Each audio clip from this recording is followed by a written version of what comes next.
Good afternoon, everyone. I would like to welcome you all to the regular meeting of Council. Our clerk today will be Ms. Sheila Gurry. We have one late item to be added. Ms. Gurry?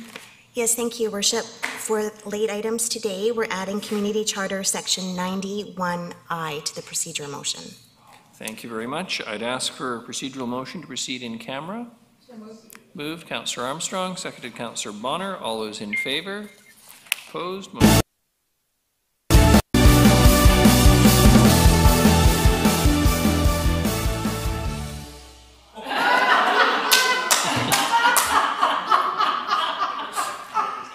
Good evening, everyone. I'd like to welcome all of you to the September 28th regular meeting of Council, and I'd obviously like to first recognize we're gathered on the traditional territory of the Snuneymuxw First Nation.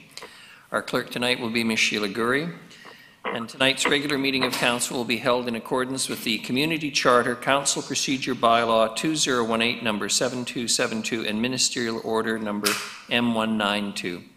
Therefore, members of the public are required to observe meetings virtually and not attend in person.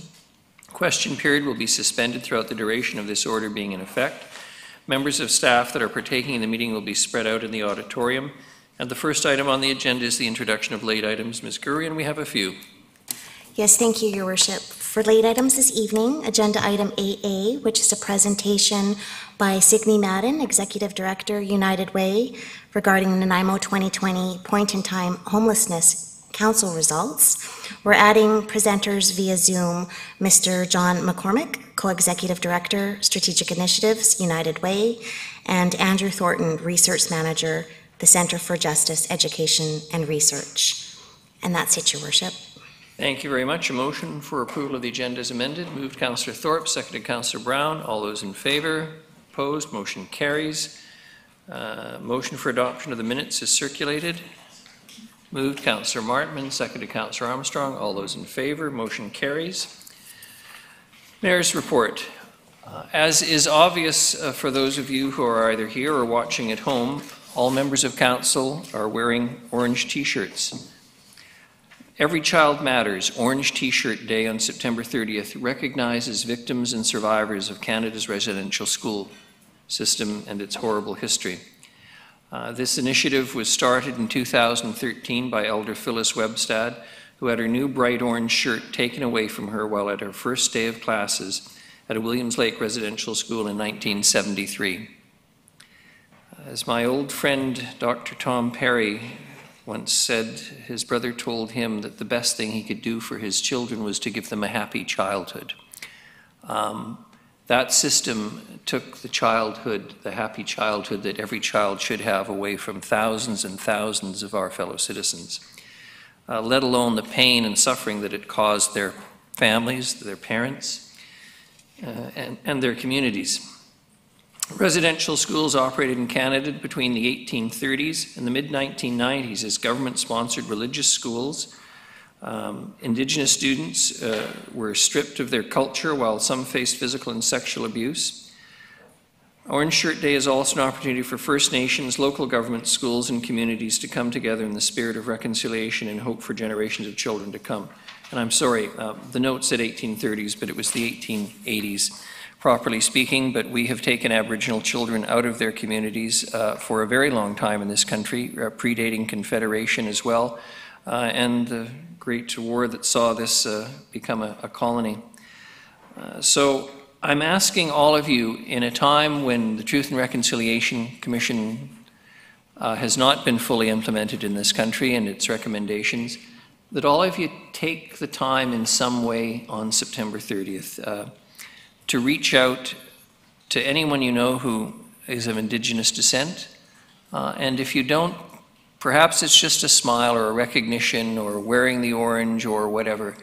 But don't be afraid to reach out as one citizen to another citizen and express your knowledge of what the importance of this day is all about and what it means for building a better country and setting an example for other nations, many of whom are still struggling with their relationship within their own Indigenous peoples, and indeed, as many nations seem to continue to struggle with the whole issue of racism.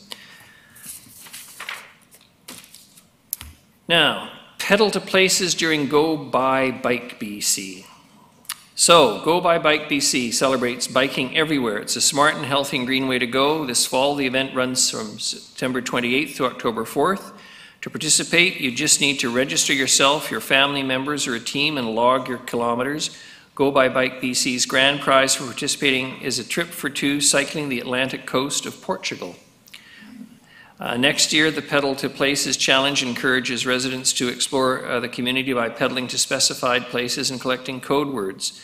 And the code words, new this year, the code words can then be used to enter to win a $200 gift certificate at a local bike shop of your choice. If you would like to submit a place for the challenge, whether it be in a park or business, visit gobybikebc.ca/Nanaimo for entry info. Place suggestions will be collected until September 22nd, and the list of places will be revealed on September 28th, kickoff day. Registration is free, so sign up at www.gobybikebc.ca/Nanaimo. A good time for all of us. Even the mayor may consider getting on a bicycle this week, which will shock certain members of council, I'm sure. Now, on a more dismal note, if you haven't paid them already, the property tax penalty date is fast approaching. September 30th is the last day to pay property taxes before the penalty date. As most citizens know, there was a significant extension of the time to pay this year, and I think the last report I had, and I'm looking at Mr. Rudolph, was that the vast majority of property owners in this community had in fact paid their taxes. Which is very positive and means that council has not had to dip into a line of credit that was authorized in order to ensure that our cash flow remains appropriate to meet all the obligations we have. So again, a little reminder, please make sure you do so. You can make your contactless tax payments through your financial institution or by using the drop box that is available 24/7 at the Service and Resources Centre, 411 Dunsmuir Street behind City Hall. Mail-in payments are also being accepted. They must be received by the end of the workday on September 30th, so you're probably a little late for that deadline. And during the pandemic, a pop-up property tax payment office has been set up at Frank Crane, ticket offices at Bevan Park, Monday through Friday, 9 a.m. to 3 p.m. In October is the last day that pop-up office will be open. But again, I remind you, the penalties will be assessed on October the 1st and November the 12th. This year, in light of COVID, instead of celebrating World Rivers Day in the normal way, it was celebrated here in Nanaimo virtually, a number of events, and I hope some of you had a chance to participate. And I think we all look forward to the return of many of the events that always marked the celebration of Rivers Day in the real sense, as opposed to having to resort to doing it virtually. And finally, I'm delighted to announce what has already been announced, but that is the Coast Salish Design and Hulkaminam Language Connection at Bevan Pool. The City of Nanaimo was pleased to announce the commission of new artwork by Elliot Whitehall, Cowasalton, for Bevan Park Pool. Whitehall's project takes the ecosystems of the Nanaimo River estuary as an inspiration. He's designed a series of 7 distinctive banners and 3 new murals which are being installed this month while the facility is closed to the public. This is a wonderful example of the public art that I think really enhances this city, that this council so strongly supports and believes creates a better city, but also at the same time, in this particular case, reminds us of our significant Indigenous heritage. And finally, we are in the early days of a provincial election, and obviously I'm not going to tell people how to vote. But I am going to suggest strongly, as we look around the world and see how many, literally hundreds of millions of people have no real right to vote, that surely in a provincial election that is important, as they always are, that everyone will take that opportunity, whether it's by mail-in ballot. I appreciate the rigors of COVID and what that means for people. It can be problematic, but I suggest strongly that you make every effort that you possibly can to vote in the upcoming election. Government does make a difference in people's lives, and I think there is no better example. Can you imagine if the government had not invested the monies it has, both federally and provincially, in maintaining people's incomes or ensuring that businesses survive in the last few months during the course of COVID? I want you to think about that, and I'm being very serious when I say that. The fact is, government plays an enormous role in our society. I had occasion to be reading a master's thesis of a former citizen of this town in relation to brownfield sites, in which the statistics even 30 or 40 years ago were that 25% of people were employed in government, whether through hospitals, local governments, etc. And what that tells us is that government contributes to the economy. People are employed, and those services, if they aren't delivered by government, aren't going to get delivered by us individually. So the kind of government you have is the government that you choose. So for heaven's sakes, please get out and vote during this election. There are plenty of opportunities for advance polls, as I indicated, and mail-in ballots as well. Forgive me for going on so long. Thank you very much.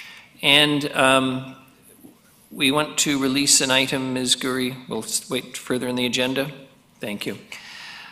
We do have presentations tonight. I'm delighted to welcome Signe Madden, Executive Director of United Way, read the Nanaimo 2020 point-in-time homelessness count results. Ms. Madden, good evening and welcome. Thank you, Mayor Krog. So I just want to make sure I've got my two co-presenters with me on Zoom somewhere. Yeah, I'm here, Signe. It's Andrew. Yeah, and is John there? I don't see him. Okay. All right, I guess we'll go forward without John. Has anybody else tried to Zoom in? I know he was available this earlier.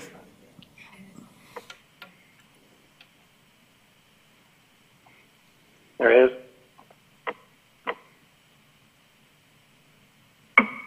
Ah. Hi, John. Okay.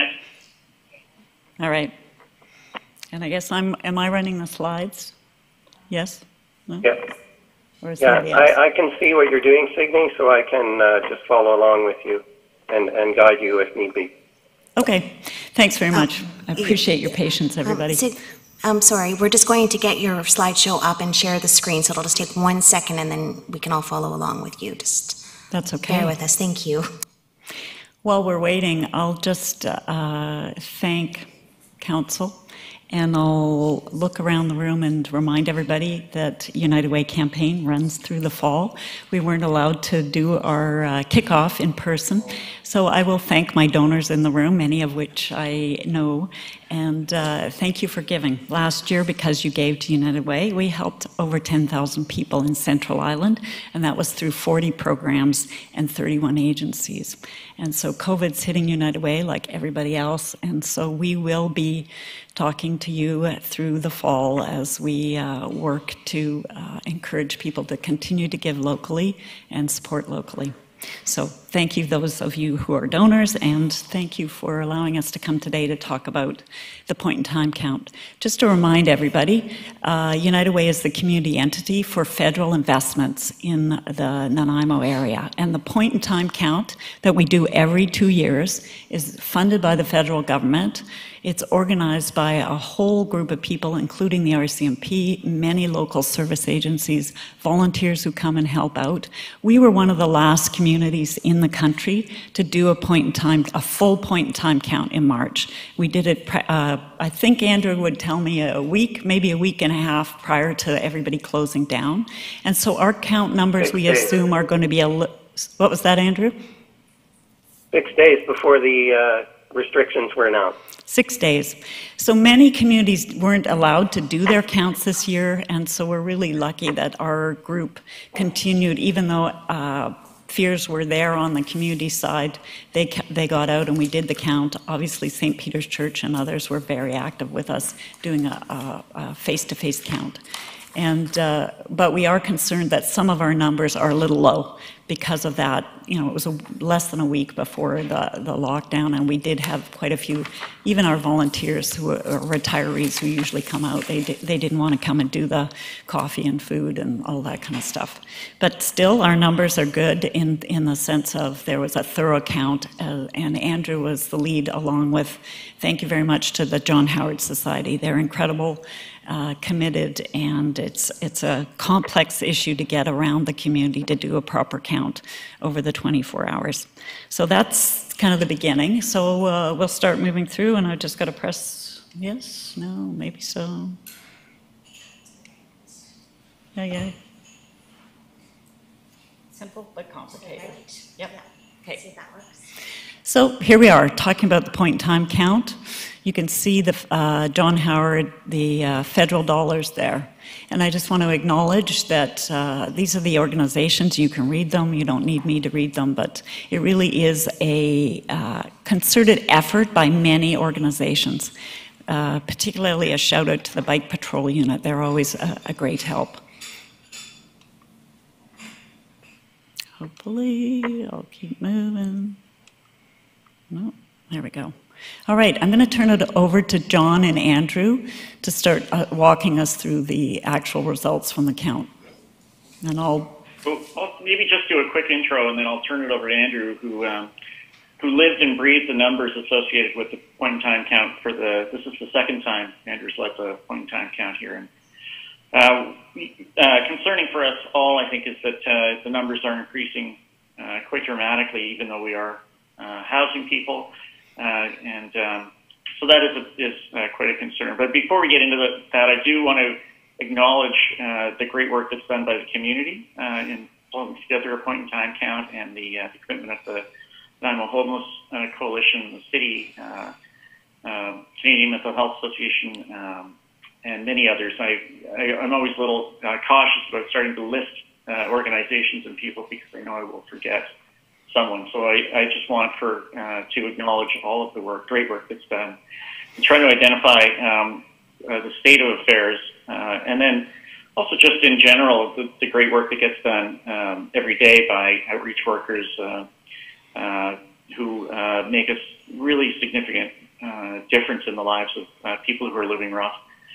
There's some, I think, really startling and concerning facts that we are identified in this point-in-time count this year, and I am, as Signe said, happy that we were able to get the point-in-time count done prior to the shutdown from as a result of COVID. So that does give us a window and on what's going on that is slightly more up to date than in other communities. So I'll now hand it over to Andrew to take us through some of the details. Hey, if you just want to move to the next slide, Signe, I think the obvious thing is that the numbers have gone up since 2016, almost 2.5 times the actual number of homeless. I'm not going to read through these, but I will summarize some of them. Number one is to emphasize, at least according to our data, and again, the point-in-time count methodology is a snapshot and an estimate, and based on the methodology, which has been developed over a long time, it is always an underestimate, but it's the best underestimate we can make under the circumstances. So in particular, what we find is people experiencing homelessness in Nanaimo are actually from Nanaimo. Again, we can debate what it means to be from Nanaimo, but I think if you lived here 5+ years, that would qualify you as having lived here. And over 70% of the people we surveyed had said they had been here more than 5 years. Nanaimo's homeless population is relatively young compared to both the stereotype of homeless people and other municipalities across Canada, in that over half of the population is between the age of 25 and 44, where historically the age group between 45 and 60 comprised a much greater percentage of the homeless population. So the population is growing, and it's not that there are less older people being homeless, there's just a lot more younger people, as it were. According to the numbers of our surveys, 1/3 of the people who answered our surveys as being homeless in Nanaimo in March were First Nations, Métis, or people with Indigenous ancestry, and that is also increasing over time. So if you go to the next slide, right. The length of time people experiencing homelessness is overall increasing. Over 3/4 of people are considered chronically homeless, which is only a 5% increase from 2018. But that's also what we found was people have been homeless for more than 12 months and for very long extended periods of time. Interestingly, we actually have an increase in the number of people staying in shelters, but one of the things that drove that for Nanaimo was in 2018, the Unitarian shelter was closed by the time we did the pit count. As well, we opened the shelter, the emergency shelter at St. Peter's this year, and that housed about 40 people, and that was not open either in 2018. So it's a good thing that there's more shelter spaces, but some of those shelter spaces have disappeared as the homeless shelter at the St. Peter's Church is closed now. Nanaimo has a bit of an oddity, and it's one of the things that drive, I think, kind of the public concern about homelessness, is Nanaimo has a relatively high number of people who are sleeping rough that are homeless compared to other places. For example, in Victoria, less than 20% of the people who are homeless in Victoria sleep rough, and that's because Victoria has a much more fulsome shelter system than they do here in Nanaimo. Andrew, can I just make a... I'd just add that... go ahead, John. Yeah, go ahead. I was just going to say that this is for me is a significant concern. That the fact that people are living on the street and is simply just, I think, as much as anything else, because of the, you call it, climate that we have. But it really is, to me, shocking that Nanaimo, compared to another community in other parts of Canada that is of similar size, has less resource available to it for people to actually take shelter at night. And my comment on that, when I'm talking to people across the country who are also working on this issue, other municipalities, they're talking about, their focus is on moving people out of shelters and into permanent housing because they've got so many people in shelters. And I'm saying that's not, our percentage of people actually sleeping rough and on the streets is much higher than pretty well everybody else on the national committees that I'm sitting on and working with. And so our conditions are different than in other communities in the percentage of people who we just don't have shelter spaces. So that's, other communities, as you said, 80% of their homeless will be living in shelters, which is not ideal and not what we're driving for, but it is a different circumstance than what we have here. Keep moving along. Go ahead, Andrew. Okay. Right, thank you. And I want to emphasize that this is trend data. Again, it's and we're looking at the trends, and the trends are all going in one direction, which it should be fairly obvious at this point. Obviously, the reported issue that was of most difficulty for people becoming or remaining homeless was the lack of affordable housing in Nanaimo in general. And again, I'm sure council members are well aware of that, as the affordable housing strategy that was developed 2 years ago makes this clear that it's a serious issue, not just for homeless people, but for everyone in Nanaimo. In particular, it's getting access to housing is difficult for homeless people, obviously, because they don't have enough income. And in particular, if they do manage to get housing, there's often conflict with landlords and tenants, landlords and other tenants, for a variety of reasons. Some of them similar to what most people's problems would be if they're moving into apartments, some of them not. But what was, at least in terms of self-reported, interesting is that people did not report that they felt that their mental health and or substance use was the greatest barrier to finding housing. It was the lack of affordable housing. Yeah. And I'll just, from our perspective, our housing team has a standing waiting list of hundreds of people looking for housing at any given time, and very few people that we actually house end up not able to sort of stay in stable housing, which suggests that if we had the housing stock available, we could house a lot of people, and we would have a high degree of success in housing. I also want to just note to the council that there is nice 35-page report that goes with this presentation that Signe will make available immediately in case you're having trouble or worried about, numbers, specific numbers and data. Yeah. In particular, we can see that high rents and not just low income is creating the problem for intense competition, as John has just said, for finding housing for not just homeless people, but everyone. And as we know, and again, I'm sure Council's aware, Nanaimo's population is set to increase. That's all what all the estimates said. There's going to continue to be downward pressure on the housing supply and support systems across Nanaimo. I just wanted to make the next question on health challenges.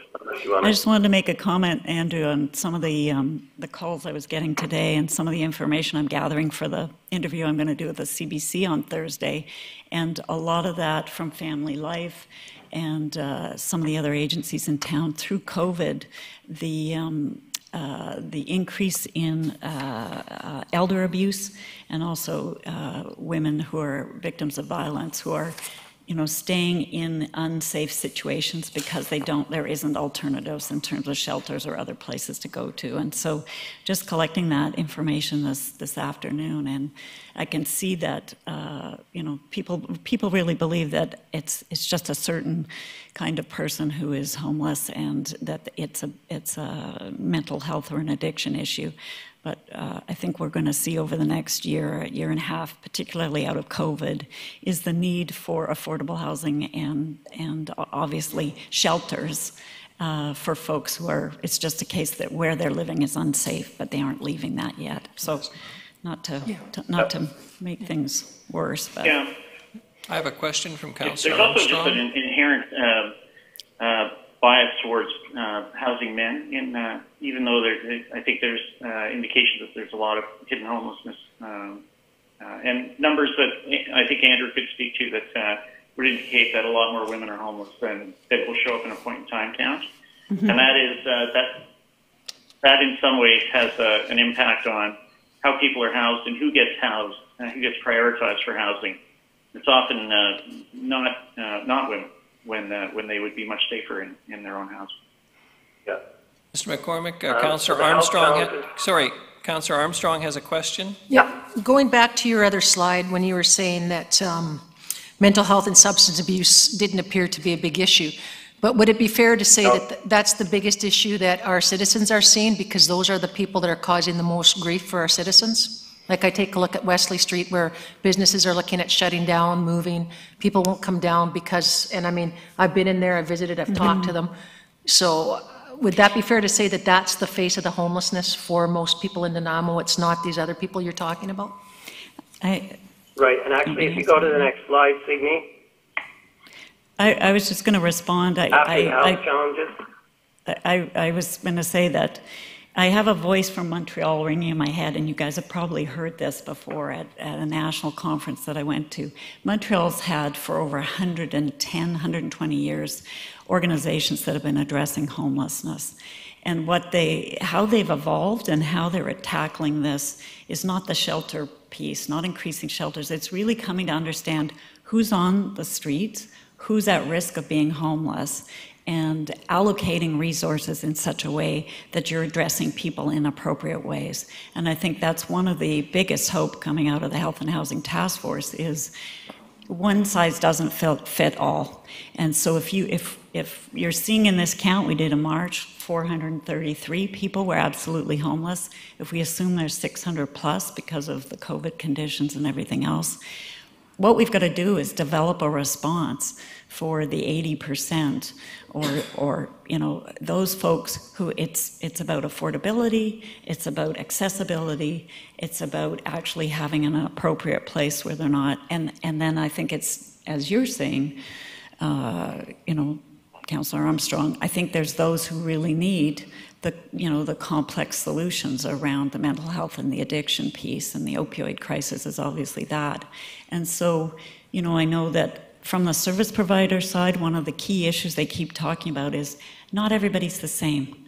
And, you know, certainly the women at some of the women's shelters that I've seen are 65 years old, and they've lost their housing because of affordability or redevelopment. That is maybe different than somebody who's, you know, the RCMP team, our bylaws folks know well. Many of those folks on the street aren't an issue. I was at that meeting 2 weeks ago, and bylaws and RCMP said, we know these folks. They are not an issue. They pick their stuff up. Maybe it's garbage. But then there is, as you say, there's a certain percentage that are going to need more complex solutions, and that is probably what, you know, people downtown are seeing or are more concerned about. Thank you. Yep. Yeah, that's what I would have said. Moving along. Just if you look at the, this is kind of answers Councillor Armstrong's question in a sense, and also I don't take the question as a negative one. It's just the question is this 10% the public face that everyone is seeing? And you know, the answer to that is probably yes. So what we have is, it's pretty clear that from the data we asked people what their interactions with law enforcement were. And it looks like about 10% of the respondents have regular interactions with the police. And this is like daily. Whereas the other 90% maybe weekly, maybe monthly, and maybe once a year. So I think Councillor Armstrong's question was more of an opening to say that, you know, we want to pay attention to the 80% that Signy's talking about in our policy making and try to deal with the public education around the 10% that is the public face of homelessness. And the data to kind of support that's the case. And that's not saying there's bad apples, it's just saying that's what people pay attention to. Like Signy's saying, they don't pay attention to the 65-year-old woman who's very quiet, who always picks up her garbage and never has any problems with the bike team. And I'm cognizant that this count was done in March, and we've all seen what's happening downtown, and with businesses being closed, and that changed the whole climate downtown. So, you know, that's one of the things both the coalition and the task force are trying to get their head around is what's changed, you know, dramatically. Is it another 200? Is it? And obviously crime is one of the biggest pieces that is of concern, and not everybody committing crimes is homeless. So that's a piece also to be mindful of.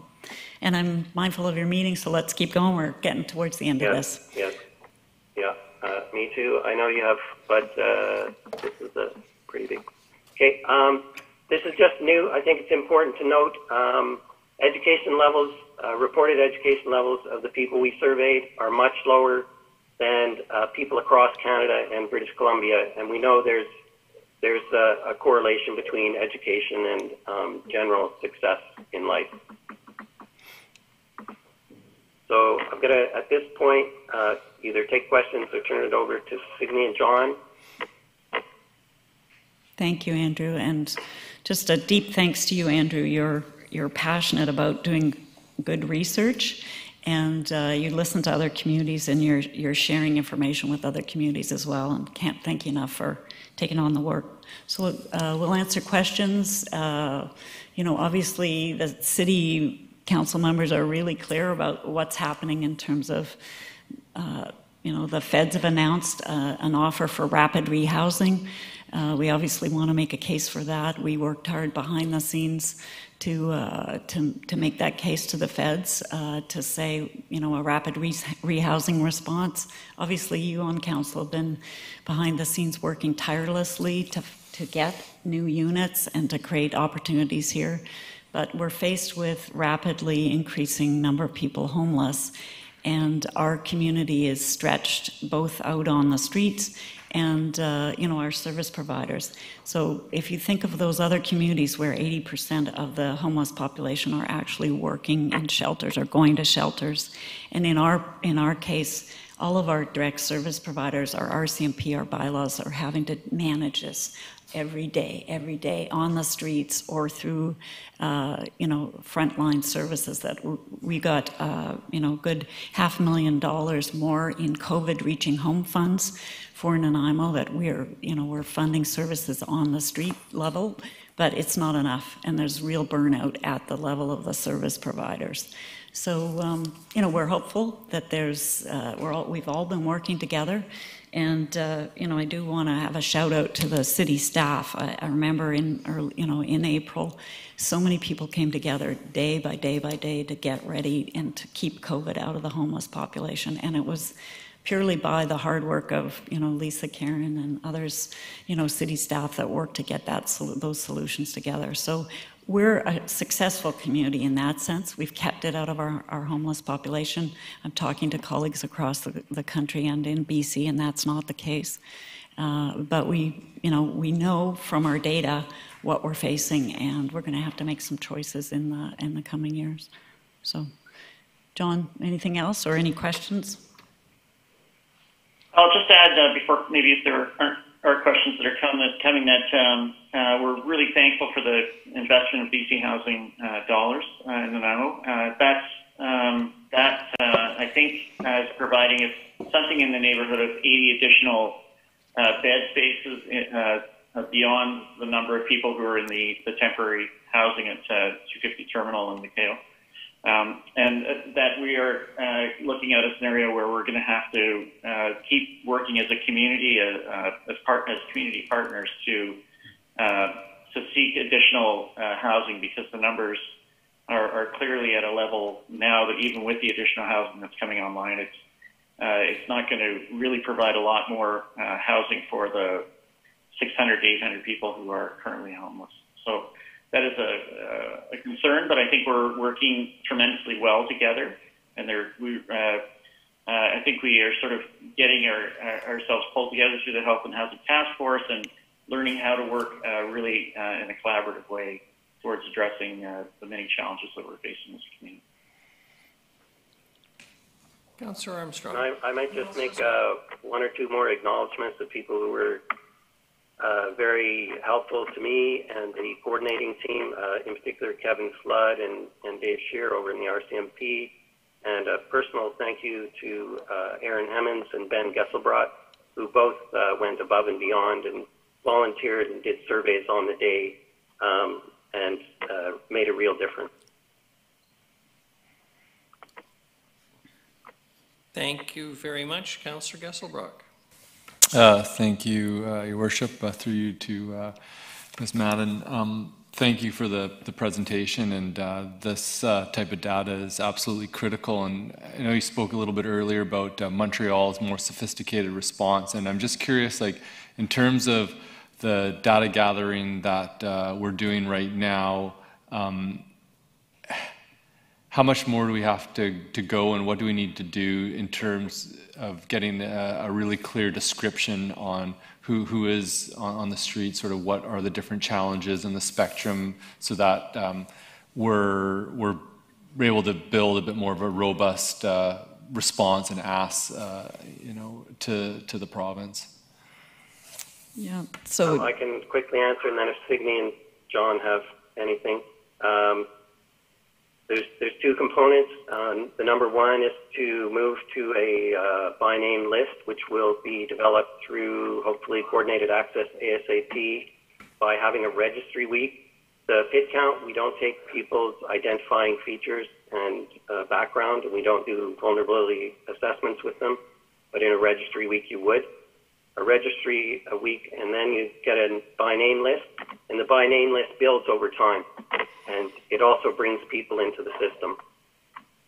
So there's that component, and the other component is one of the first calls in the planning that came from Lena Turner's work is to focus on the 50 high-level users or high-intensity users, name is, and to get them begin to build not just practice, but data around dealing with them as well. Yeah, I'll add just that I think it's really important that we're going to have sort of real-time data that's starting to be available to us. I want to suggest also that it's important that we use that data effectively and understand what it's saying, and I think there's a role for research based on the data that we're going to be gathering that I think will be really helpful as well. So it's, to your point, I think it's important for us to gather the data, but it's also important for us to do the work to understand it. That'll really help, I think, with decisions that we have to make about allocation of resources to address issues. Yeah, the data will be built. The data is going to be collected and analyzed, hopefully, based on the context of the coordinated access priorities and needs of the local population, and to enable initial planning meetings and planning tables. Okay, I think we covered. Councillor Bonner. Oh, sorry. Just to follow up, from the numbers that we're seeing, like, is there any capacity to compare the numbers that we're experiencing in Nanaimo, which are quite high, with other jurisdictions to sort of see, are we experiencing like a higher per capita rate of homelessness and addiction compared to other regions of the province, to start looking at like by virtue of geography or by climate, because I'm very grateful of the investment the province is making in Nanaimo, but it feels like we're not quite there enough, and there's work to do for our coordinating that resource. But I'm just curious if there's ability to make a case that are we different than other places at all? Yeah, I mean, I can make the research answer, and then go ahead. Signe can do the policy one. The research response to that is, the problem is with geographic area is where do city limits begin and end, where do regional districts begin and end. But given the stated population of Nanaimo, the city of Nanaimo, it clearly has a higher per capita rate than many municipalities in Canada. And we've certainly seen in Campbell River, Courtenay Comox, and down in Cowichan, an increase that's equivalent to what we're seeing here in Nanaimo. I mean, we certainly did the counts. United Way was active and is active involved with those communities, and so it's not like Nanaimo's the only community on the island that's seeing this 30-40% increase. We're seeing it around the whole island. And so, it's not that they're just coming over on the ferry and coming to Nanaimo and staying here, which I think a lot of people in the public kind of think we're the stopping zone for a lot of homeless. We're seeing those numbers going up in Campbell River and in Courtenay Comox, out in Tofino as well. So I think it's just a case of, you look at the cost of housing in Nanaimo and many of these communities, and the cost of housing hasn't gone down, and yet, or it's gone up considerably for a rental. And then, if you're losing your position or you're losing your work, it's very hard for you to find, employment. So that's the, what we're looking at and talking about now from the United Way and up and down the island is what's going to happen in 8 months, 10 months, when a lot of the other funding and supports for individuals are gone, and whether or not they can pay their rent, and how's that going to affect the number of people homeless. So, yeah. I wish it was. I wish I could just say, "Hey, we're experiencing this here," but it's actually true also in other communities on the island. Yep. Councillor Bonner.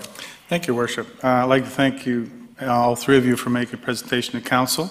The numbers are, I think, are low compared to what we have in our society. I would like to say, I'd like to mention that I've been tasked to do interviews of people who are living on the streets through the Health and Housing Task Force, and I'm barely scratching the surface, but of all the people I've interviewed, all but one is from Nanaimo. And the one that wasn't from Nanaimo was from Gabriola. And in terms of the education, I think that's also important.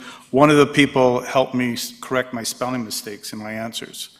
So there are many educated people, and this is a person who used to own a company. So I'm a bit concerned that your voice from Montreal says we've been looking at this issue for over 120 years. It tells me that we have a capacity issue, and I think we're probably not going to solve the problem of homelessness, but we solve it by building our capacity to deal with it when it comes up. Just like we have never solved the problem of people breaking their legs, but we have the capacity in our society to deal with people who have broken legs. And we fix them up and we put them back together again. We need to build our capacity here in the city, and we need to coordinate all the services, all the sectors that we have in our city to take this project on head first. So thank you very much for the work that you're doing. I can only imagine what our city would be like without the work of the social service agencies and the work they're doing now. Thank you very much. Thanks, Tom. If I might, I think Councillor Bonner said it. I'm going to say it anyways. That's what academics do. They repeat what other people say, but just with different words. I think the problem is exactly definitional, and that we've been working with a deficit model of what's wrong with homeless people instead of saying what's wrong with the systems that serve homeless people, which I think we're moving to that place now. Mm-hmm. And I would echo that just by saying that when we house people, we are largely very successful in keeping them housed or helping them to stay housed. They do the heavy lifting of staying housed, of course, and we provide support services for them. So when there's available resource, we're able to house people. And we do it in a variety of ways. As it currently exists, we don't have enough resource to house all the people we could house. Yeah, and certainly I think a fear, just in terms of looking at the numbers and this data, the fear is that people will resent homeless being housed and getting supports in whatever neighborhood they're in. And yet there are many people that, once they've got a safe place to live, they've got supports, they're just living there and they're not a challenge. It's determining which of the folks, as you were mentioning, Councillor Armstrong, they're those who are, a challenge and need more complex support. And so, how do we, as a community, embrace helping those that, they just need affordable housing and some supports versus those who have complex needs, such as an opioid addiction, or they've been stealing or whatever that, that response is. And just that is a much smaller percentage. And what we're looking at is, if we're talking 430 plus people, and 70% of those are people who've been in Nanaimo for years. They're Nanaimo people who are, just can't afford housing because of the increase in costs of housing. So I think that covers us, and I really appreciate the opportunity to do the presentation. And obviously we'll be working as, this is a background piece, but I think, COVID has hit the community, and so how do we understand without that latest data from a point-in-time count since COVID hit? But we'll be planning one in March, and we have funding to do that, to do another one in March. So thanks very much. Ms. Madden, Mr. McCormick, Mr. Thornton, thank you very much for your presentation tonight. Much appreciated. I just want to make one comment, noting the statistic around 71% from the 71% of the people surveyed had been in Nanaimo 5 years or more. And what I think needs to be driven home is that what that means is that the population who is already here in Nanaimo and are homeless now were housed in Nanaimo 5 years ago or 3 years ago or 2 years ago, and have ended up in the streets through whatever issue may have arisen, whether it's a mental health or substance or just pure old poverty, as I always say, on one end of the scale, which is corroborated by the statistic, I believe it was 34%. It's simply the issue of poverty. And brain injury, that was the other one we didn't highlight. This was the first year we've identified the 24% or 23% of folks have brain injury, often from workplace. And then they were working 3-5 years in the, forestry industry or whatever, and now they are unable to work and can't find a living. So that's, we're getting a better understanding, and whatever responses we drive as a community is going to have to be, as I mentioned, the Montreal example, not to get depressed, but to go, not everybody's the same. And if you can, and what they're doing in Montreal is identifying very quickly, are you somebody who's been homeless for 5-8 years, you've got a brain injury and, or an opioid addiction, versus you've lost your housing because you're 69, you're on a fixed income and your apartment's been put up for sale and there's not a You know, so a lot of that is how we have to respond, is, you know, identify and figure out and have different solutions for the different homeless. Anyways, I did say goodbye. Bye. Thank you very much. Thanks for your time, everybody. The next item on the agenda, item 9, is committee minutes. They're just to be received, and we have 4 sets. There's a motion for adoption of the consent items. I'm going to ask myself that we pull out the second part of item 10A, which is it's moved and seconded by the City of Nanaimo collaboratively through the Health and Housing Task Force and Economic Development Task Force, Explore an Arm's Length Organization, etc. Is there anything else that anyone else wishes to be pulled out and discussed? If not, a motion for adoption of the consent items with that exception. Any opposed? Motion carries. Thank you very much. The reason I'm asking that that item be pulled out is simply to allow for its referral or deferral, if you will, to the Economic Development Task Force to see if they, frankly, are interested in pursuing working collaboratively to explore an arm's length organization. And from my perspective, it would also give an opportunity to the Health and Housing Task Force to also deal with an issue that I don't think it has dealt with in a full manner, and that is the issue of its governance and what it's going to make by way of recommendations. I see Councillor Brown and then Councillor Martman. Thank you, Your Worship. I will make that motion to refer it to the Economic Development Task Force. Seconded, Councillor Armstrong. I can quickly just speak to that. I watched the presentation. I think there was some good discussion there. It might spur a bit more, but I also I believe that it was requested that Dr. Turner come to speak, and that might pair nicely with this conversation. Thank you. Any discussion? All those in favor? Opposed? Motion carries. Thank you very much. We have no delegations, Ms. Gurry. Reports, unsafe slope, unsafe condition, 4063 Old Slope Place. Mr. Lindsay. Thank you, Your Worship. As you mentioned, we're here for what we've identified as an unsafe condition on the subject property, and Council under the Community Charter has remedial action powers whereupon Council reviews and considers an item to be unsafe can request or direct the owner to rectify that situation. In this case, we had a complaint regarding an excavation that had occurred on the property a number of years ago. I believe that development's been underway in some form or another for at least 5 years on the site. There are new owners that have obtained the property this year, and I think you have a delegation from their representative here this evening.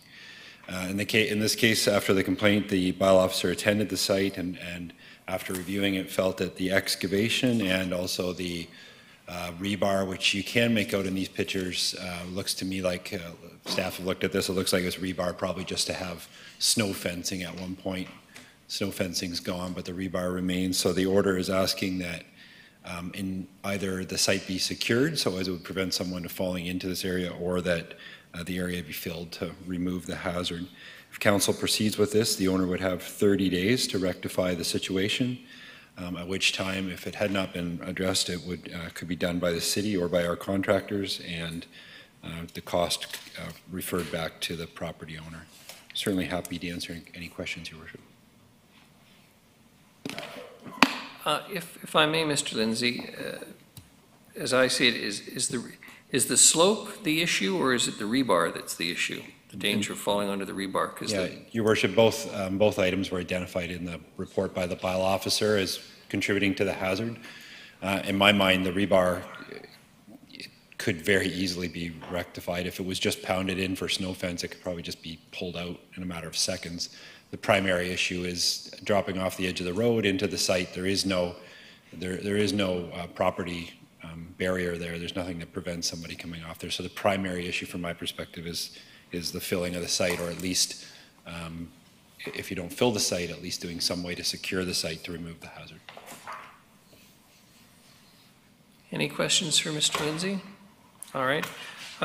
Matthew Waters, Chief Executive Officer, BC Craft Supply Co. Ltd. Mr. Waters, come on down. Let's give Mr. Lindsay a minute to wipe things down. And you'll have 5 minutes. And the light will turn orange at when you have 1 minute left. So you could identify yourself and give us your address, please. Thank you. I'm Matthew Waters. I'm representing BC Craft Supply Co. Limited. Thank you, Your Worship and Council, for having me here, and thank you, Mr. Lindsay, for your report. Me, representing the company, we do not debate the issue that is at hand. We actually are just wishing to get a further time exemption on this issue. We have attempted very hard to rectify the situation with excavation. We have contacted 3 companies in Nanaimo. Fournier Excavating, we've left 2 messages. They've not returned our call.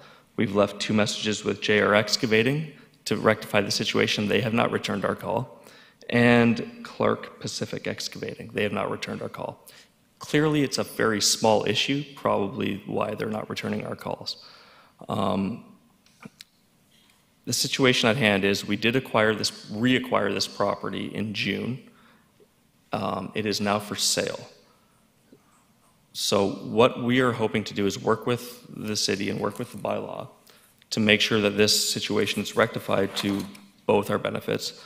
But what I do not believe is a fair resolution to this is labeling this a nuisance property at this time when we are in a pandemic and we are really trying to rectify the situation.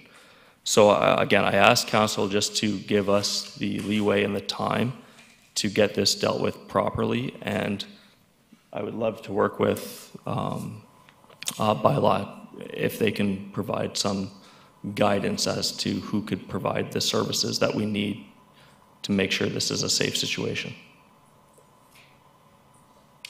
That's pretty much all I have. Thank you very much. Thank you. A question for the delegation, Councillor Gesselbrock? I have, yeah. Councillor Brown? Thank you, Worship. Through you to the delegation. You mentioned some calls to some excavation companies. I'm just wondering, one of the potential remedial actions was fencing around the property, if you've made any calls to fencing. Yeah, so that was also looked at, but considering that the property is for sale, it was a little bit cost prohibitive, and actually it would take a longer time to actually provide that remedy. So we felt the quickest remedy was the excavation route, removing rebar, hammering it down as was provided. But we're running up against issues of capacity more than anything. We realize this is an issue. Again, we want to rectify the situation. But we received a letter on August 24th providing that we do this remedy by now, essentially, which is why I'm here. And as a company, we've tried to rectify the situation, and it just hasn't been done in the time frame provided. We want to work with the city and all the officers of bylaw to make sure that this happens. We just need more time. Councillor Boner. Thank you, Worship. When you say putting up fencing, are you thinking that you need to put up fencing with posts in the ground or just industrial fencing that you can throw up in an afternoon? Well, no. So I'm not thinking about putting up fencing at all because I believe that's a cost prohibitive solution to this issue and disproportionately punitive to what we're trying to do here. That was a recommendation by bylaw. It was fencing or remove or fill in the gap, essentially, which you've seen there, and remove rebar. We believe that is the optimal solution. Our issue is trying to actually find the service provider to allow that to happen. Good, thanks. Councillor Martman. Thank you. Through you. Since a complaint has been received and the city is aware of this now, we're in a liable position. Because if we do not take an order and anything does happen, then the city is liable for taking no action. I understand that you can't do it when not you, but whoever purchased the property, were they not aware of the condition of the property at the time? So that's a good question. So no, we were not aware of the condition of the property. The property was reacquired through a mutual termination of an arrangement that was basically before I came on as the CEO. I did view the property in person in August once I received the letter, and I'm fully aware of the issue. But when we reacquired that property, we were not actually aware of the issue. Okay. And then, if I may ask through to staff then, if we issue a remedial action order through to whomever, what happens when either maybe temporary fencing can be put up or et cetera? How does the process work then? Well, I mean, that's a good question. And your worship, maybe if council is done with questions to the delegation, we could excuse the delegation and then ask questions to staff. Okay, thank you. But I have one question, if I may. They say a photo's worth 1,000 words. Can you even tell me, I'm looking at the particular picture in front of us, what height are we talking where that cut is into the rock? 10 feet, 20 feet? I mean, it looks like about 8 feet to me. Am I mistaken? Well, without measurement, I would say it's about 6 feet. Councillor Turley, I'm going to suspect you went out and had a look. I did. Compared to the elevation, it's no more than 6 feet. Okay, thank you. Any further questions to the delegation? Councillor Thorpe? Shoreline there? Yeah. Thank you. Yes, through you to the delegation, just to clarify, Mr. Waters, I think I heard you mention the term nuisance property, and that's not the case here. That was what was issued in the letter filed August 24th, and that is why I'm here, because I believe that would be punitive in nature. Okay. It said if we were not to resolve the situation, the property could be deemed a nuisance property. And that's why I'm here, to try to avoid that situation. I see, thank you. So at this point, it is a remediation order, and I think, as Councillor Martman indicated, the city is potentially liable if we don't follow through on this. And even under the staff recommendation, you would have 30 days to take some action, which would hopefully be enough to see something at least started. Yeah, well, exactly, and that's what we are hoping to do as well. We want to remedy the situation, and again, the property is for sale, so hopefully we can move this quickly, but again, during a pandemic and obviously a construction boom where it's difficult to get contractors, we will work as quickly as possible. I will also do the due diligence to bring in contractors from out of town if need be. Thank you. Thank you. Thank you, Mr. Waters. Mr. Lindsay, I think staff has some questions for you. Thank you. Yes? Pardon me, council has questions for you. Councillor Martman? Yes. Then Councillor Turley? Mr. Lindsay. The question was a process if everything was looked after. Loneliness first. Thank you, Your Worship.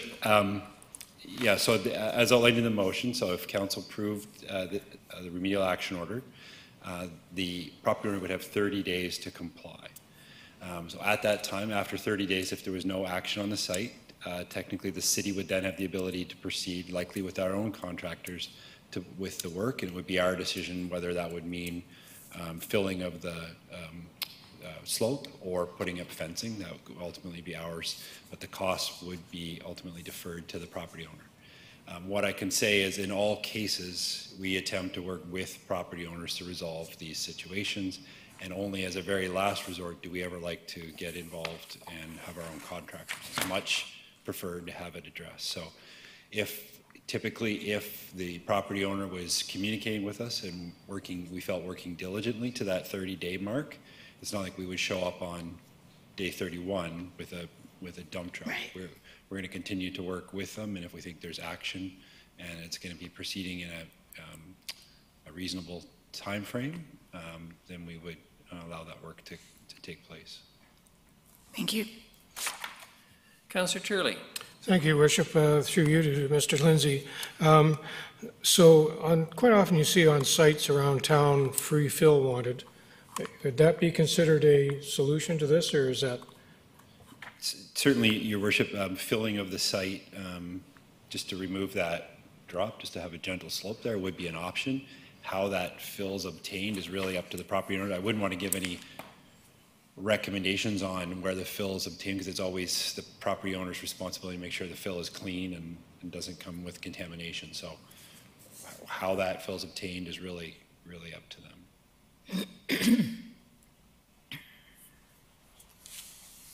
Councillor Bonner. Thank you, Worship. The city has fencing around Boxwood, the work that we did on Boxwood. It's, Bowen Road, Northfield, that area there. Would that fencing be adequate to keep this place thing? It's a tall, sick stuff. Yeah, sorry, Your Worship, I was just looking to Mr. Sims just to confirm. So that's tall, like rental construction fencing.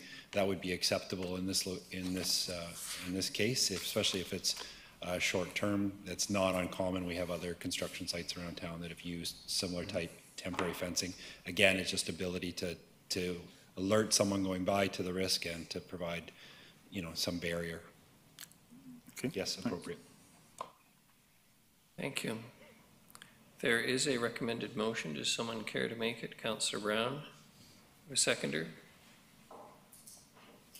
Councillor Armstrong, any discussion? I must say, and I'm not going to vote against the motion in the circumstances because I'm conscious of the liability issue, but I look at this condition as being unsafe. It's no worse than me taking a walk around Smuggler's Hill and looking down at the bank at the houses that are built about 20 feet below, and there's many dangerous spots in this city that exist naturally. The only difference here is that this one was created by a previous owner, and I think we have no alternative in the circumstances other than to support this remediation order. I'm very sympathetic to the owner's circumstances trying to find a contractor. You can't get anything done in town, big or small, right now. It's very hard, and I appreciate that, but once the complaint is made, I don't think we have a choice, but so be it. All those in favor? Any opposed? Motion. Councillor Turley, thank you. And Councillor Hemmons, I'm assuming you are, unless I hear from you saying nay, you were a yay or a nay? In favor. Sorry? In favor. In favor. Thank you.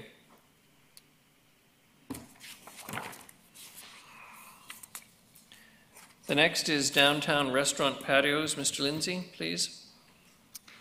Thank you, Your Worship. As I think I mentioned this morning when we were chatting, the title of the report's a little bit of a misnomer.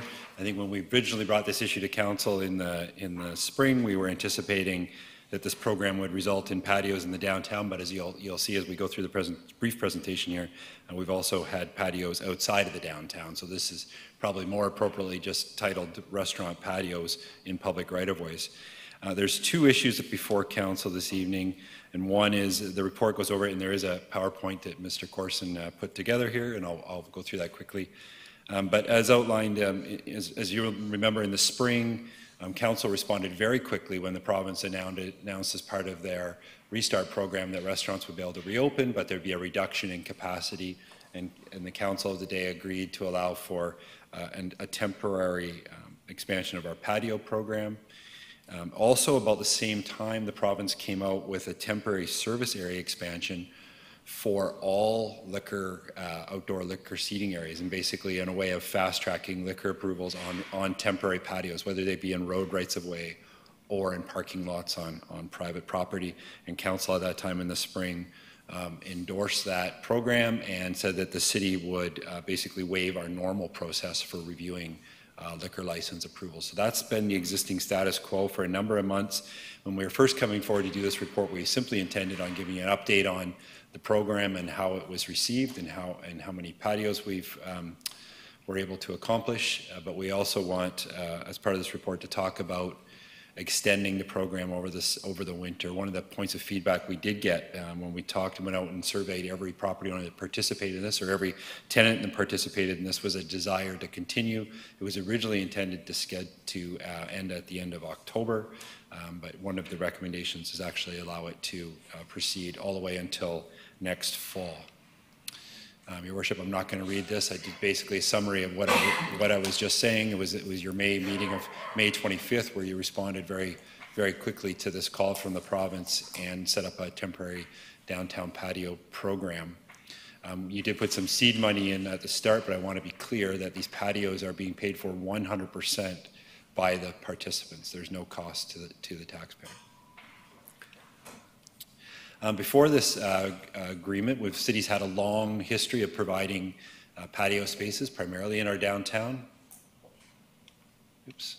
Some of those are listed here. Some of those existing sites are listed here. So we've had that program, and typically those are on sidewalks or on parking areas that have been more formalized in the hard landscaping. And this program is more, as you know, looking at converting existing parking spaces in the downtown.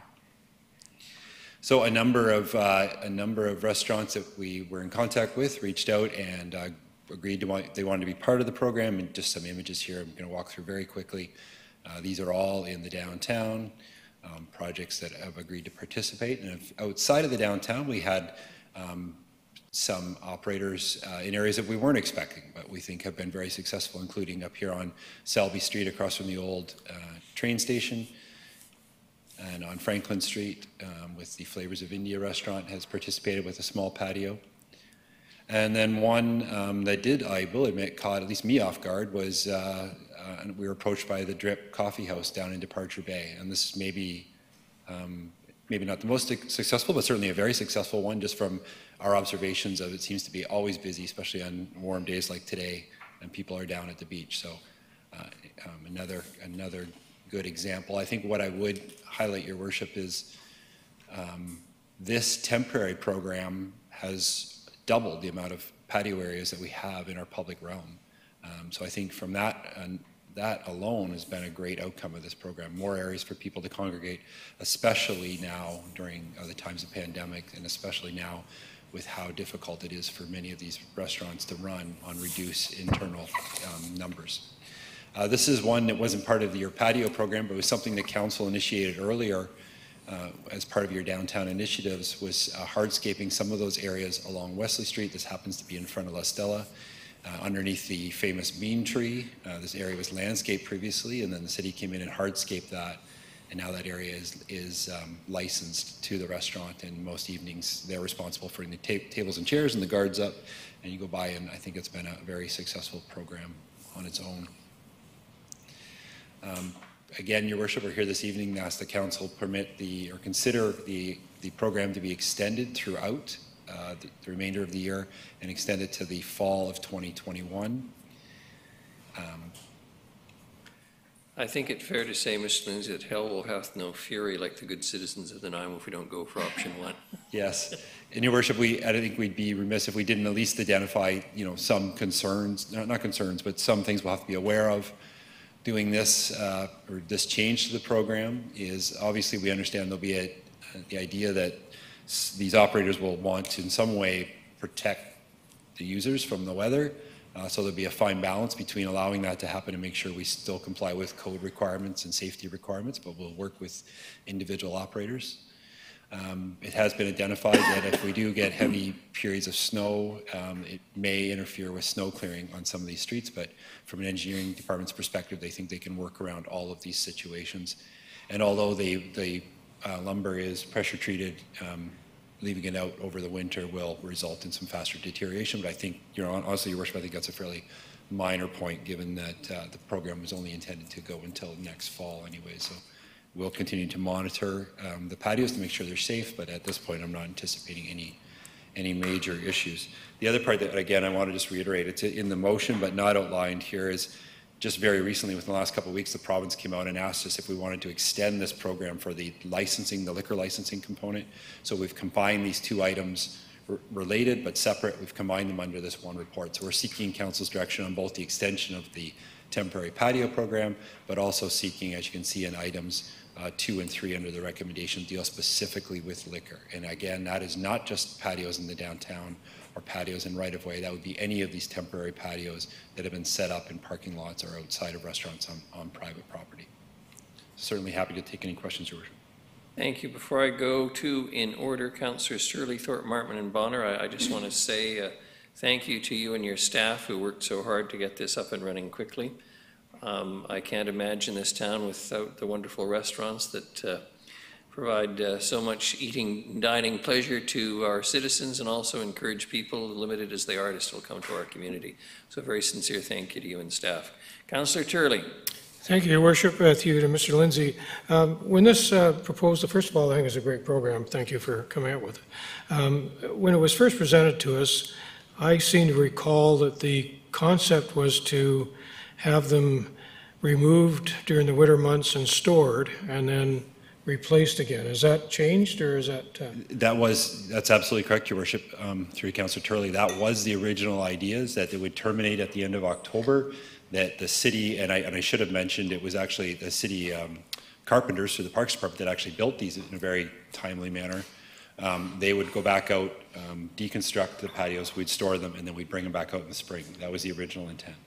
What we're seeing now is one of the requests, one of the feedback we got from the restaurant operators is a desire to continue the operation all winter long. They think it's very important that they at least have some flexibility.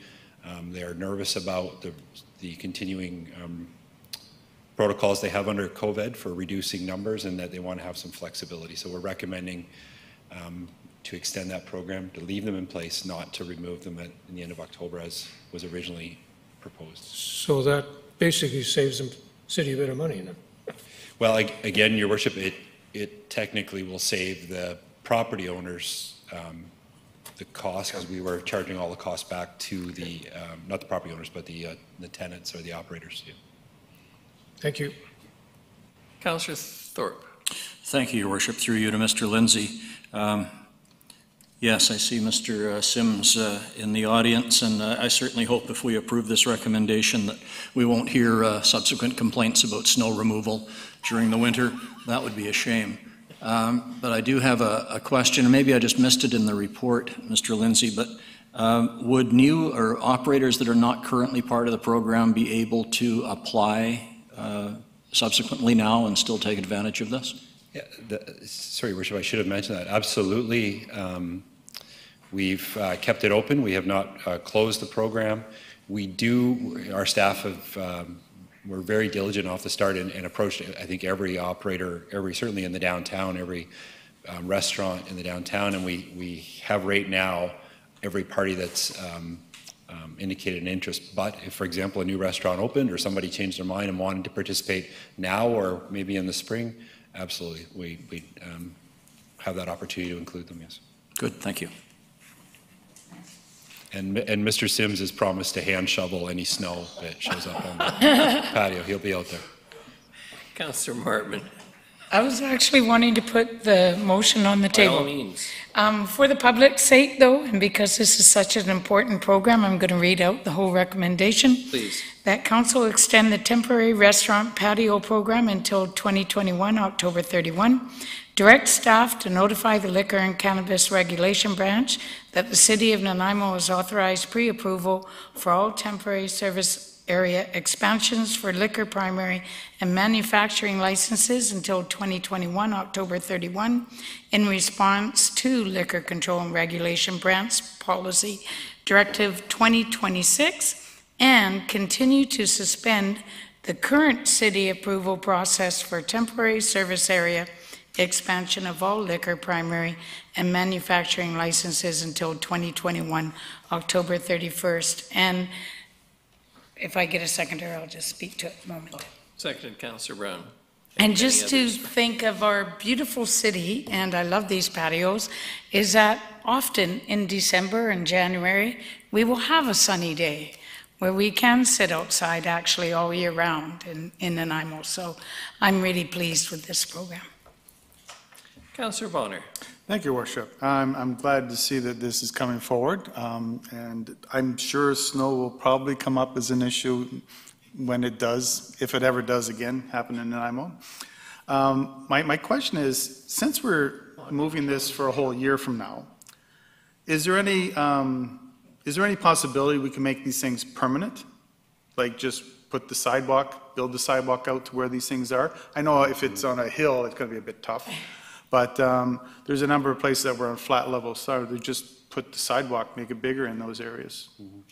Your worship, and that's a good point, and that has absolutely been done in the past, where we've looked at some of these temporary programs and converted them over longer term and moved the curb and allowed for these larger patios. Absolutely, it's something we could look at and evaluate. One of the challenges is what happens if that tenant changes in front of that building and it's not a restaurant tomorrow, it's a shoe store. If you've made this permanent, you've lost parking. But absolutely, I think it's one of the best ways we can go out and actually test these things, see they work, and if we're doing a larger public realm improvement program, it really gives us some good test case, some good data on where we can make these things permanent. Absolutely. Thank you.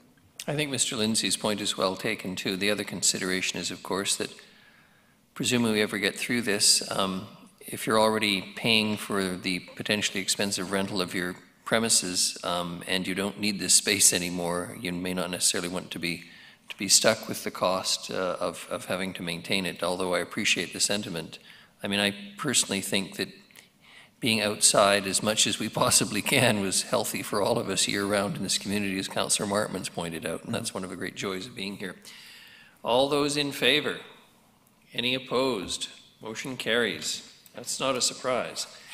Development permit application number DP 1179-227 Prideaux Street. Mr. Lindsay. Thank you, Your Worship.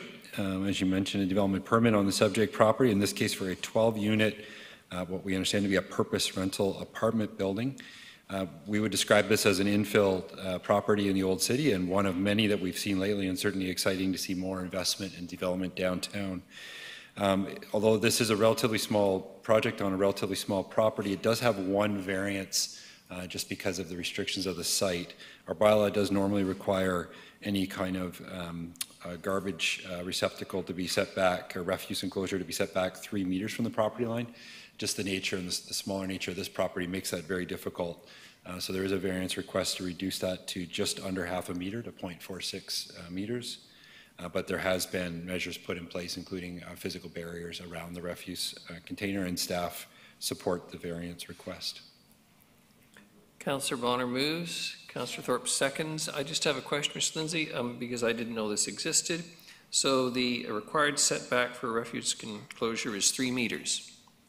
And the reason for that is noise, smell, access. What's the point of the... Your Worship, I think generally it's all of the above. All of the above. It's intended to buffer the use from the adjacent property owners. But I would say probably from the time the bylaw was first drafted to today, we would see these enclosures just generally in open air outside. Today, they're pretty much all built within minor structures themselves. Often they're covered to deal with any kind of issues with birds. So I think the setback is something that's probably, as we review our bylaw in the future, something we're probably looking at. Thank you very much. All those in favor?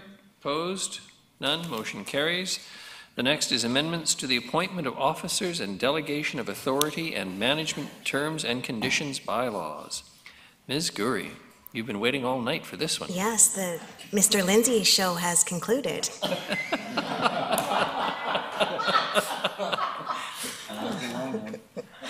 We'll say goodbye to the nice suit. Yes, he did. So thank you, Your Worship and Council. There's 2 bylaw amendments in front of you this evening. The first and main one that triggered the other one is the amendment to the appointment of officers and delegation of authority bylaw, and the second is the management terms and conditions bylaw.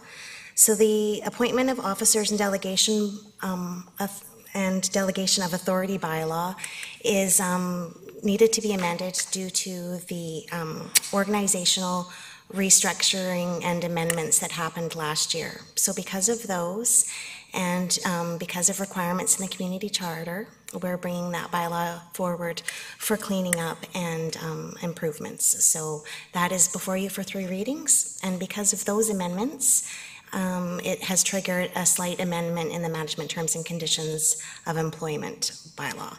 So when we make amendments to one bylaw, we ensure it doesn't trigger changes that are necessary in another bylaw. So there's a minor change to that one as well. So they're both before you for 3 readings this evening. Councillor Brown. Thank you, Your Worship. I would move that the Officers' Appointment and Delegation Bylaw Amendment Bylaw 2020 number 7031.07 to align the bylaw with the revised management organizational structure pass first reading. Seconder, Councillor Bonner. All those in favor? Opposed? Motion carries. Councillor Brown. I would move that Officers' Appointment and Delegation Bylaw Amendment Bylaw 2020 number 7031.07 pass second reading. Seconded, Councillor Bonner. Any discussion? All those in favor? Opposed? Motion carries. Councillor Brown. I would move that Officers' Appointment and Delegation Bylaw Amendment Bylaw 2020 number 7031.07 pass third reading.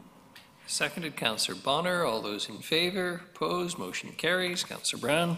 I would move that Management Terms and Conditions of Employment Amendment Bylaw 2020 number 7273.01 to reflect changes to align with the Officers' Appointment and Delegation Bylaw 2006 number 7031 pass first reading.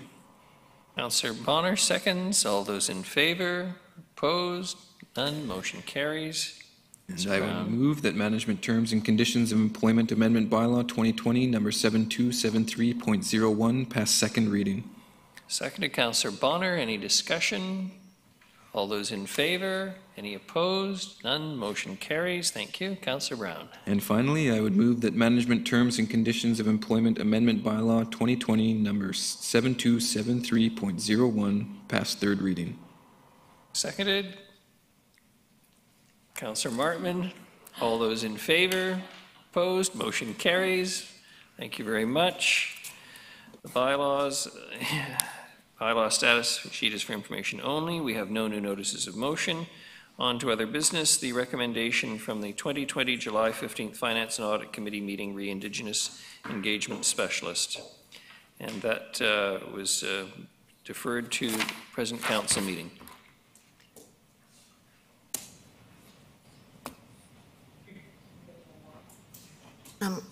Ms. Gurry. Thanks, Your Worship. I guess I'll help council through this one. So at July 27th, there was a number of business cases that were presented by council. Council asked staff to prepare business cases to consider for this year's budget discussions that are coming up. So one of the positions that council brought forward, and I believe it was Councillor Bonner, was this position. There was some discussion on this, and it was then deferred to this meeting to be talked about again. So I believe there was supposed to be some discussions or further actions between then and now to see if you still wanted to proceed with the business case.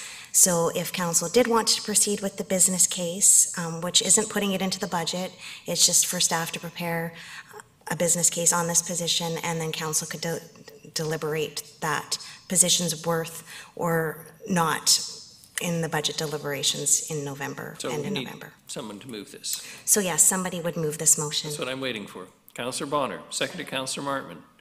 Councillor Turley.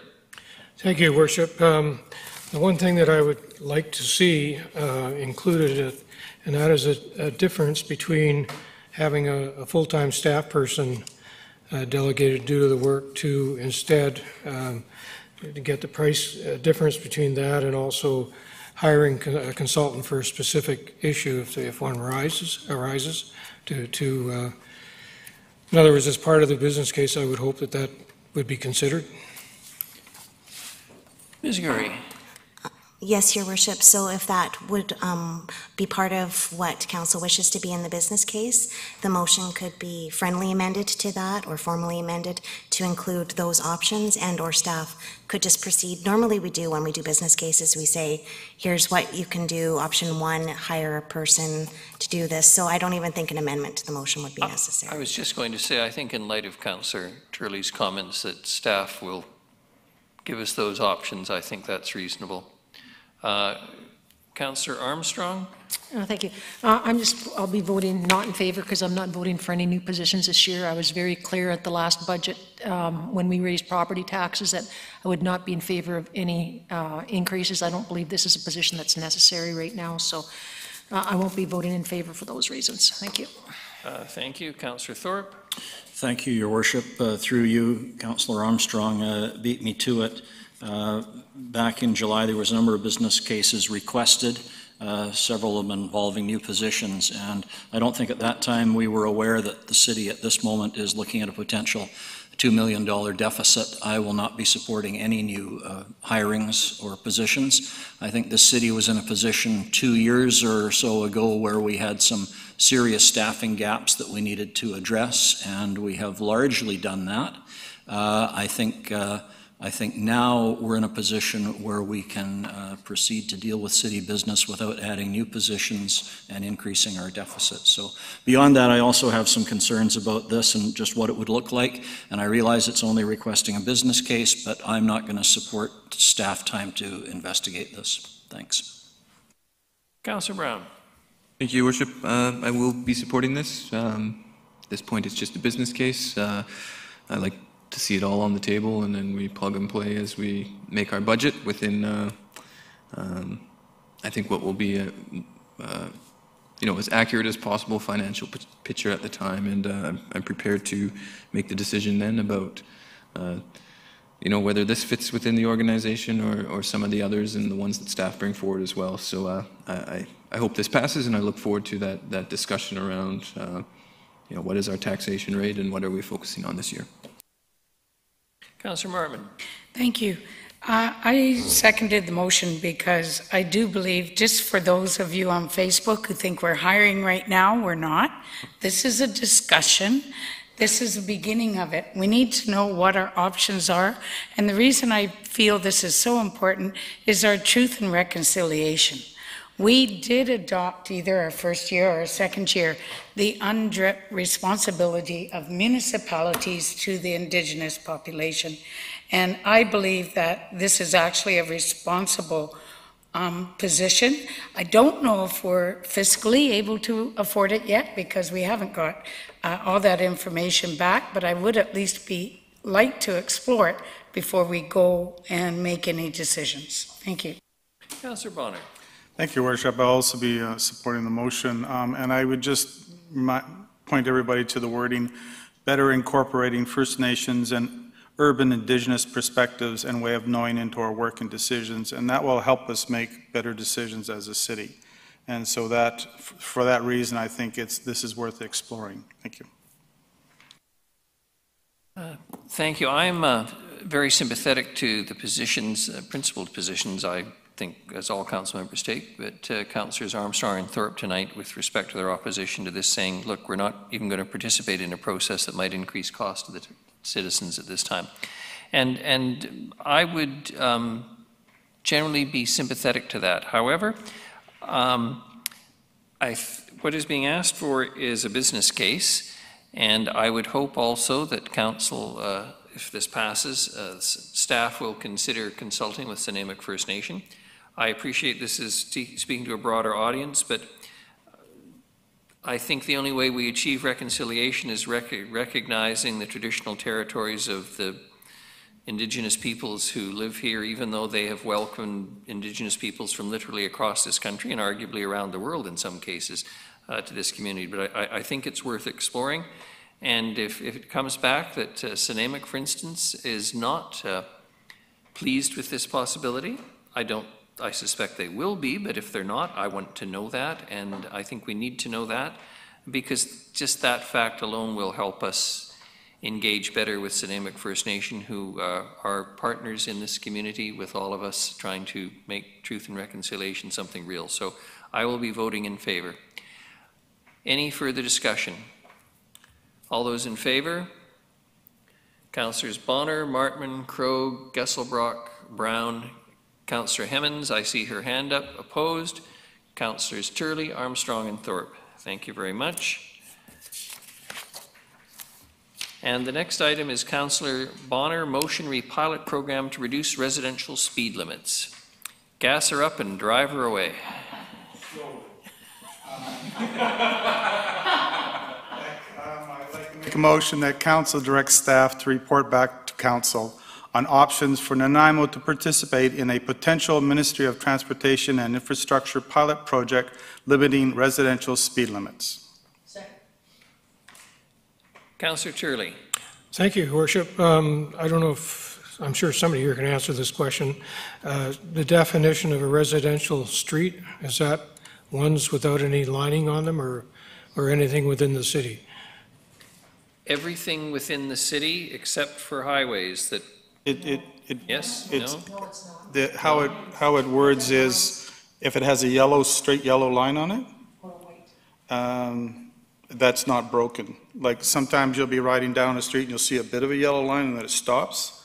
Where it stops is a residential street. So it'll be whatever a program is available to us, it would start then. So if I could comment further, I have a couple of concerns with it. Number one, by having unposted different speed limits, regardless of whether they're lined or that don't have a line, is going to be significantly confusing for some of our residents, I believe.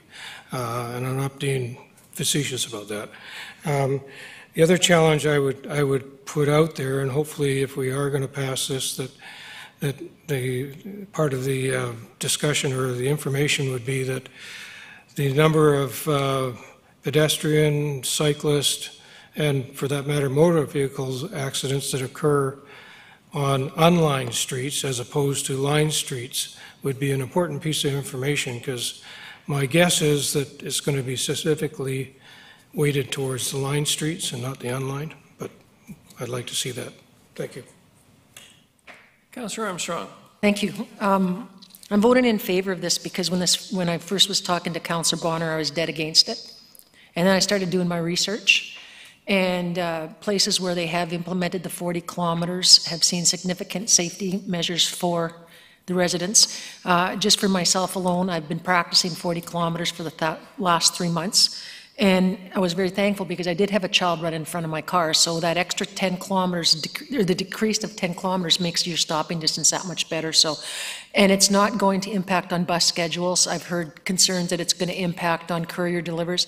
It's not. You know, if you actually go through our city, we don't have a lot of unlined streets actually where it's going to impact anybody. So, you know, and I look back to the little boy that lost his life on Nelson Street, you know, and I don't know if that decrease in 10 kilometers would have made any difference or not, but that's why I'm voting in favor of it. I did research in Australia, Canada, and the US, and more cities are going to the 40 kilometers. And to quote you, if you go back to the 60s, 70s, and 80s, our speed limits were 25 miles, which is 40 kilometers. So those are the reasons I'm supporting the report. I think it's all about safety. You know, when you're out walking in COVID, you see more seniors walking, more children. And in neighborhoods, that's where you're going to see the kids rush out from cars and stuff. So I'm, after doing research, I'm totally in support of this. Thank you. Councillor Thorpe. Thank you, Your Worship. Yes. Thank you, Your Worship. Through you. Yeah, I'm sort of torn on this, and I do have a couple of questions that hopefully somebody can answer, but I have to state that I'll likely defer to the traffic expertise of Councillor Armstrong, although I've never ever observed her driving 40 clicks. Never when I've been in her vehicle. Anyway, I certainly would want more clarity, because I sense there's some confusion even around our table on what exactly this means, where it would apply, what signage would be required, and then further questions along those lines. Also, the wording of the motion I want clarified. It says, report back to council on options for Nanaimo to participate. Now, does that mean Nanaimo is going to participate, but here are different ways that we could participate? Because if that's the intent of the motion, I won't support it. If it's just gathering information from staff on here is what the program is all about, here are ways that we could potentially be part of it if we chose to, or here's an option that we don't participate. So maybe Ms. Gurry could, or Councillor Bonner could clarify that wording for me. Councillor Bonner. Thank you. This actually wording came from staff, so I would now defer that part. And I thank Mr. Sims for helping me out in this. It's my understanding is there actually isn't a program yet, right? The Ministry of Transportation and Infrastructure has changed their Motor Vehicle Act to allow these type of pilot projects to take place. They've already done one, and so the ministry sets the regulations and how it can be done, and then municipalities choose to participate in it. And it's my understanding that probably would be the same way this would come down. The ministry would say, we're going to our next phase of pilot projects, and it may be on speed reduction in residential areas, and here's the rules and regulations. And then we would choose at that time to participate in it or not. This is mostly, I'm thinking to get it out there known that we might be interested in participating in this project, this pilot project, if it becomes available. Councillor Thorpe. Thank you, Your Worship, and thank you to Councillor Bonner for that clarification, because that was my next question. The wording again in the motion, a potential pilot project. So we don't really know what it might look like yet, or what it might involve. So when we got that clarification from the government, if it did proceed, then at that time we could talk about whether or not we wished specifically to enter into that. Am I correct? I think so, yes. It's just what we're hearing from the work that Saanich and some of the other municipalities are doing. This is probably the next one coming, unless Mr. Sims knows anything else more. He says I'm okay, which is weird. So I think the process here is to with the other municipalities is to let the provincial government know that if they were to do a pilot project like this, we'd be interested in participating. But if I may, Your Worship, that's the rub. I'm not prepared to say I am interested in participating until I know exactly what the program is, till I know exactly what we're getting into. So if the motion intends to give a green light to say, as soon as you set up the program, yes, we're interested, no, I can't buy that. That's buying something sight unseen. Your Worship? Ms. Gurry. Mr. Sims might want to correct me if I'm wrong, but, and sorry if the motion sounds confusing, but right now, there is no program as of yet, so it is potential, and the motion is to have staff report back on if there was a pilot program, this is our options. So you're not giving the green light to participate tonight, you're asking for staff to report back on options should a pilot project become available or become, does that make sense? Yes, it does. Thank you. So if the province runs it up the flagpole, Mr. Sims will report it's up the flagpole and what kind of a flag it is. Thank you. She does it much better at debating than I do. We have excellent staff at the city. Councillor Martman. Thank you. And part of the reason I'm supporting this is because we all know we get the emails and phone calls, etc., about our streets not necessarily being safe because we don't have sidewalks throughout our streets, that the vehicles go too fast in our city, that they need to slow down.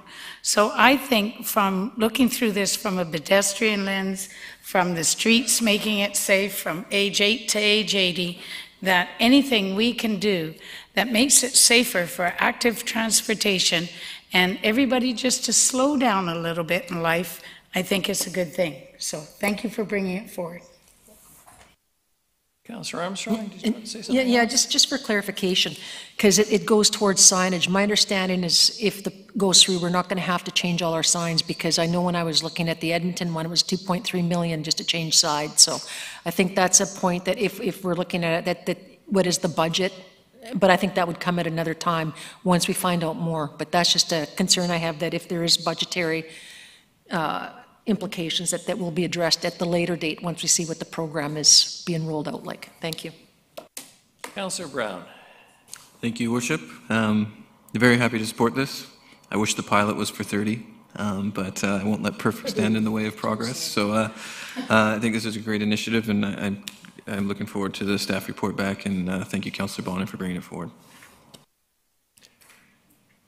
Seeing no further hands, all those in, we did, by the way, it's been so long, we did move and second it, didn't we? Yes. We did go slowly, Councillor Bonner. Yes, yes, that's right. I remember now. Yes, all right. All those in favor?